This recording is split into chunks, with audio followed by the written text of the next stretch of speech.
एक लड़का था, वह काफी गरीब था।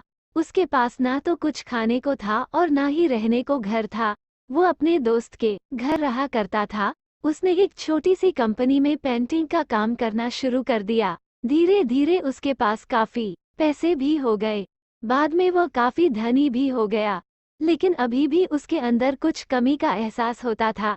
जब वह छोटा था तभी उसके माता पिता इस दुनिया से चले गए थे।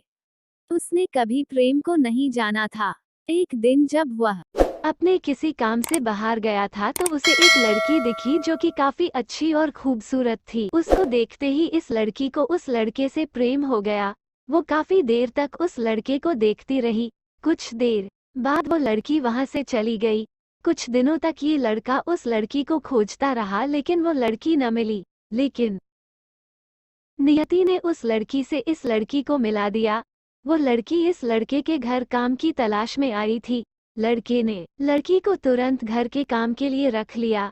जब वो लड़की इस लड़के इस मिलने आई थी तो उस समय इस लड़के ने कुछ शब्द भी साफ से नहीं बोल पा रहा था, जिससे लड़की को लगा कि यह लड़का गूंगा है।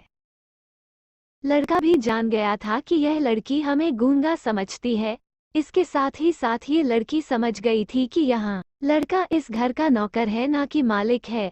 अब जब भी यह लड़का उस लड़की के पास जाता तो गूंगा बन जाता है।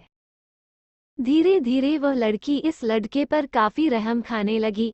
अब उसे इस लड़के के लाचारी पर प्यार होने लगा। लेकिन फिर वह लड़की एक बात से डर कर पीछे हट जाती थी।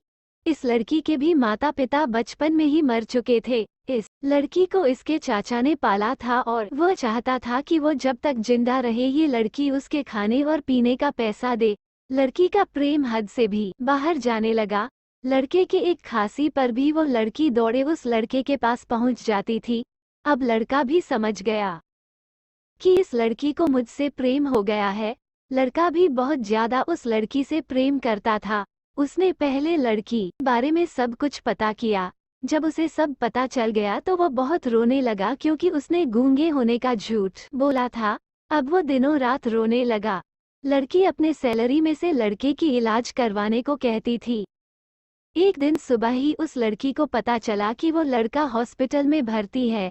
वो दौड़ते हुए जब हॉस्पिटल में पहुंची तो उसने देखा कि लड़का बेड पर बेहोश पड़ा है। उसके आसपास काफी मशीन लगी हुई थी। जब लड़की डॉक्टर के पास पहुंची तो वहां पर डॉक्टर ने उसे बताया कि लड़का अब बोल नहीं सकता है। उसने अपनी जीभ को कटाने की कोशिश की है। इसके साथ ही उस डॉक्टर ने उस लड़की को एक पत्र दिया। उस पत्र में लिखा था, मैं एक काफी धनी लड़का हूँ। जिस घर में तुम काम करती हो उस घर की मालिक मैं ही हूँ। लेकिन इसके साथ ही मैंने तुमसे एक बहुत बड़ा झूठ बोला है कि मैं एक गूंगा हूँ। अब इस झूठ का प्रायश्चित करने के लिए मैं ऐसा काम करने जा रहा हूँ।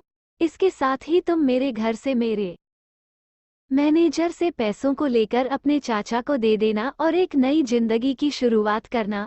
अगर हो सके तो मुझे माफ कर देना, तुम्हारा दोषी। इस पत्र को पढ़ने के बाद उस लड़की के आंख आंसू से भर आए। वो दौड़ते हुए मंदिर में गई। उसने भगवान के सामने कसम खाया कि जब तक वो लड़का बोलने नहीं लगता है तब तक वो कुछ नहीं खाएगी, भले ही वो मर क्यों न जाए। इधर डॉक्टर भी उस लड़के की इलाज कर रहे थे। ईश्वर ने दोनों के मन की बात काबूल कर लिए और अब लड़का बोलने लगा।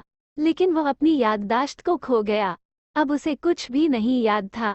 अब इसके बाद लड़की ने उसके याददाश्त के लिए काफी कुछ किया लेकिन याददाश्त न आ सका। अगर प्रेम की नींव को झूठ पर रखा जाए तो वह गिर ही जाता है।